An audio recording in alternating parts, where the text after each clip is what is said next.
SAP S4hana Part 23. What is subcontracting cycle in MM?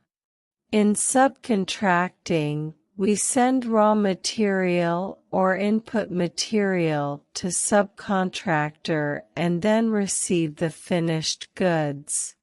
A subcontracting PO is created with item category L.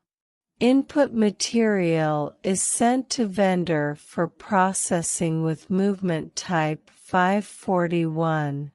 When GR is done using movement type 101, movement type 543 takes place automatically and takes care of consumed material.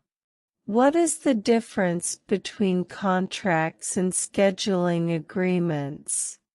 A contract is a predetermined long-term agreement to supply material or service for a certain period of time. Specific delivery dates are not mentioned in the contracts.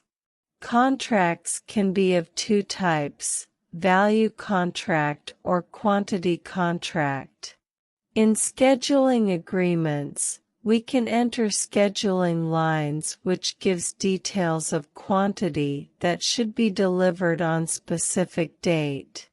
Plant must be entered in SA so that materials can be delivered at plant. These are generally used for materials whose requirements are predictable.